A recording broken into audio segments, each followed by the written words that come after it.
Le leader nord-coréen Kim Jong-un s'est récemment rendu dans une installation industrielle flambant neuve consacrée à la fabrication de systèmes de lance-roquettes de dernière génération.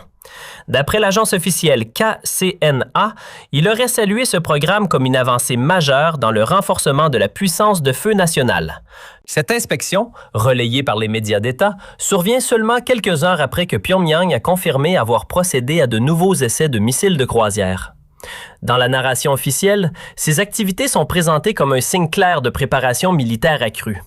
Mais l'épisode dépasse largement une simple visite d'usine. Il s'inscrit dans une démonstration plus large et soigneusement orchestrée des capacités militaires du pays. Celle-ci inclut l'apparition de nouveaux systèmes d'armes, des missiles de croisière stratégiques et même ce que la presse d'État décrit comme un sous-marin à propulsion nucléaire. Des photographies diffusées par ces mêmes médias montrent ce qui serait un bâtiment submersible d'environ 8700 tonnes actuellement en construction. Pour Pyongyang, le message est transparent. Afficher une capacité de dissuasion renforcée.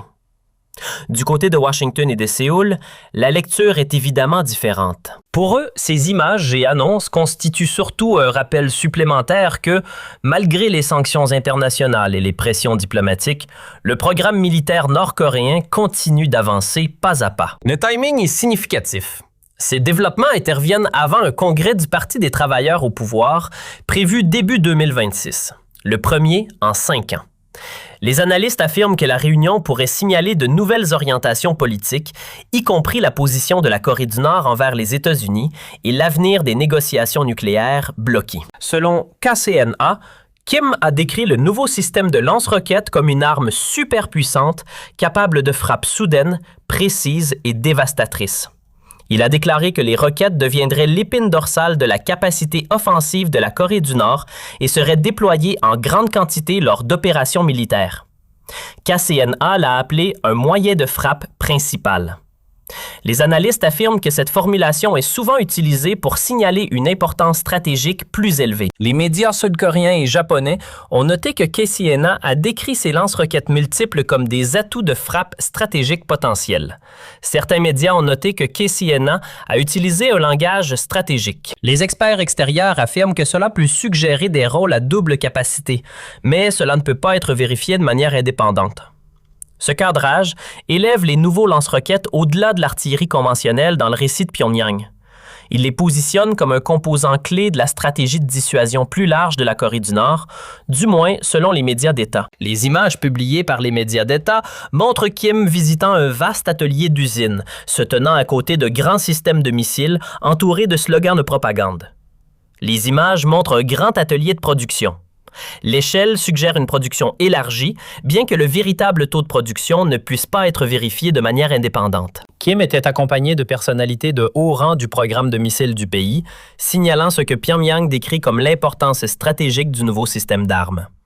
La présence de hauts responsables peut signaler une priorité, bien que Pyongyang ne publie pas de classement formel de programme. Les images montrent de grands véhicules transportant ce qui semble être des systèmes de lance-roquettes multiples, cohérents avec le type d'artillerie lourde qui pourrait délivrer une puissance de feu importante. Les médias d'État ont cité Kim, disant que les lanceurs pourraient également servir d'atouts de frappe stratégique, soulevant des préoccupations parmi les observateurs extérieurs sur leur déploiement potentiel.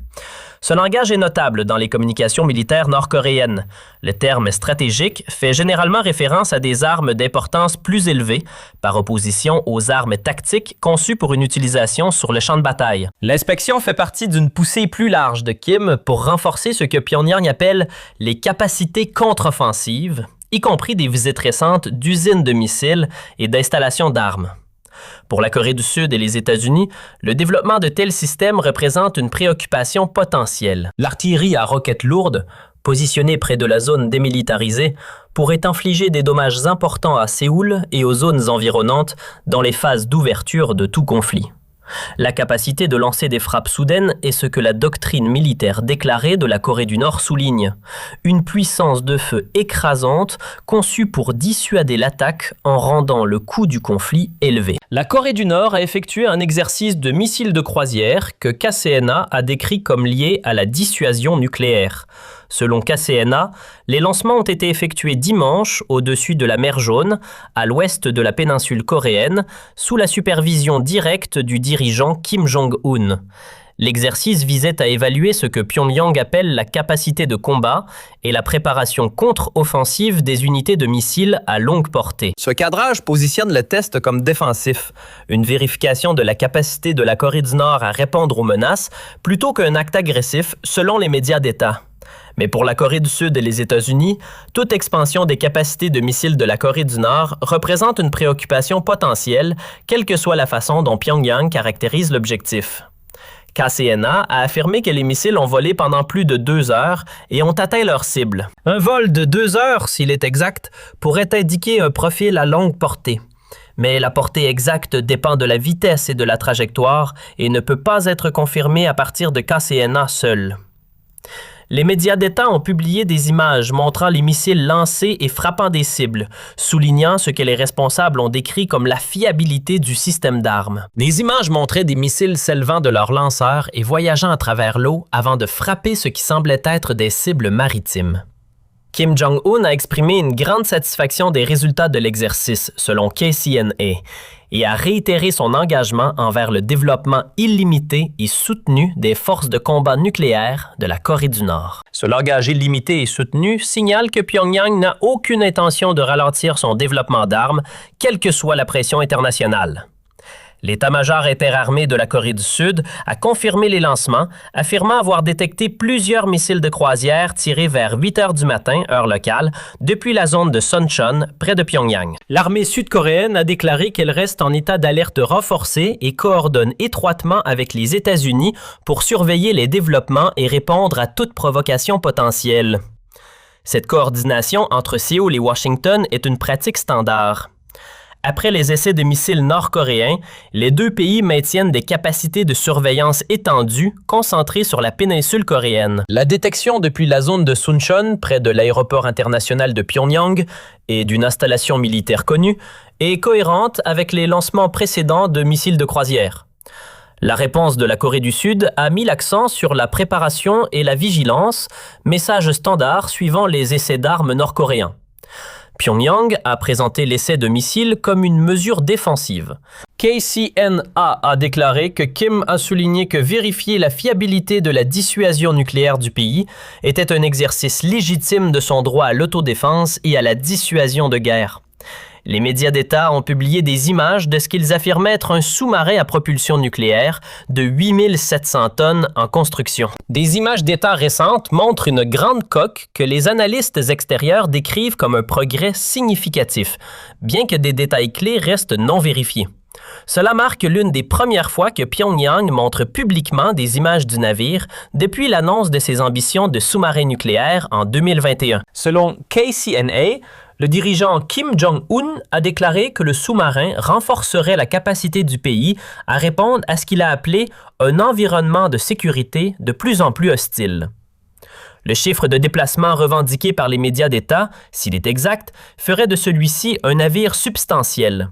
Mais la vérification indépendante des spécifications du sous-marin n'est pas possible à partir des images seules. Les images montrent un kiosque intégré dans une structure surélevée en dos de tortue, une caractéristique de conception que les analystes affirment pouvoir potentiellement abriter des tubes de lancement de missiles. Les analystes examinant les images affirment qu'elles semblent montrer des caractéristiques cohérentes avec un équipement sonore et des tubes lance-torpilles. La conception en dos de tortue est cohérente avec les sous-marins destinés à transporter des missiles balistiques lancés depuis des sous-marins ou des missiles de croisière, le type de plateforme qui pourrait potentiellement menacer des cibles à longue portée. La Corée du Nord exploite l'une des plus grandes flottes de sous-marins au monde en nombre de coques, selon de multiples évaluations de défense, constituées principalement de petits sous-marins côtiers de capacité limitée. Mais ces dernières années, Pyongyang a travaillé à améliorer ses capacités sous-marines. Cela inclut ce qu'elle a décrit comme son premier sous-marin lance-missiles balistique vers 2017, un sous-marin lance-missiles de croisière dévoilé en 2023, et ce que les médias d'État ont appelé un drone sous-marin non habité à armement nucléaire, testé à partir d'avril 2023. Les analystes américains estiment que ces programmes de sous-marins peuvent être destinés à ouvrir la voie à un sous-marin lance-missiles balistique à propulsion nucléaire, fournissant à Pyongyang ce que les stratèges appellent une capacité de seconde frappe survivable. Ce concept est central à la théorie de la dissuasion nucléaire. Une première frappe fait référence à une attaque. Le leader nord-coréen Kim Jong-un s'est récemment rendu dans une installation industrielle flambant neuve consacrée à la fabrication de systèmes de lance-roquettes de dernière génération. D'après l'agence officielle KCNA, il aurait salué ce programme comme une avancée majeure dans le renforcement de la puissance de feu nationale. Cette inspection, relayée par les médias d'État, survient seulement quelques heures après que Pyongyang a confirmé avoir procédé à de nouveaux essais de missiles de croisière. Dans la narration officielle, ces activités sont présentées comme un signe clair de préparation militaire accrue. Mais l'épisode dépasse largement une simple visite d'usine. Il s'inscrit dans une démonstration plus large et soigneusement orchestrée des capacités militaires du pays. Celle-ci inclut l'apparition de nouveaux systèmes d'armes, des missiles de croisière stratégiques et même ce que la presse d'État décrit comme un sous-marin à propulsion nucléaire. Des photographies diffusées par ces mêmes médias montrent ce qui serait un bâtiment submersible d'environ 8700 tonnes actuellement en construction. Pour Pyongyang, le message est transparent. Afficher une capacité de dissuasion renforcée.